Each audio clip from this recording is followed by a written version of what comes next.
અમેરિકામાં ભણવું, ત્યાં કામ કરવું અને જો શક્ય હોય તો ત્યાં જ કાયદેસર રીતે સેટલ થવું તે હજારો લાખો ભારતીયોનું સ્વપ્ન હોય છે.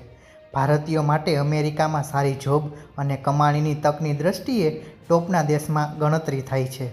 આ માટે ઘણા લોકો સ્ટુડન્ટ વિઝા પર અમેરિકા જતા હોય છે અને ત્યાં સેટલ થવાના સપનાઓ જુએ છે. જો કે હવે એવું લાગી રહ્યું છે કે સ્ટુડન્ટ વિઝા પર ગયેલા ભારતીયોને ત્યાં સેટલ થવા માટેના રસ્તાઓ ખુલી ગયા છે.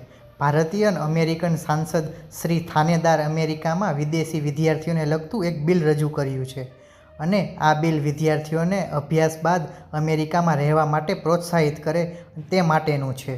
ટૂંકમાં આ બિલ દ્વારા H-1B વિઝાની ઉપલબ્ધતા વધારવાની માંગ કરવામાં આવી છે. આ H-1B વિઝા ભારતીય IT પ્રોફેશનલ દ્વારા સૌથી વધુ માંગવામાં આવતા વિઝા છે અને જો આ બિલ પાસ થઈ ગયું તો સૌથી વધુ ફાયદો ભારતીયોને જ થશે.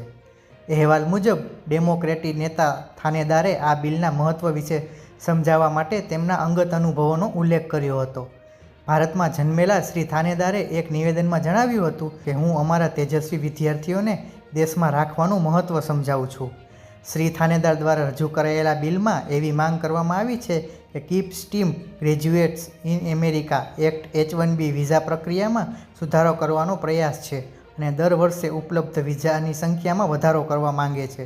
એટલે કે આ રજૂ કરેલા બિલમાં H-1B વિઝાની ઉપલબ્ધતામાં વધારો કરશે તેમજ તેને મેળવવાની પ્રક્રિયાને સરળ બનાવશે.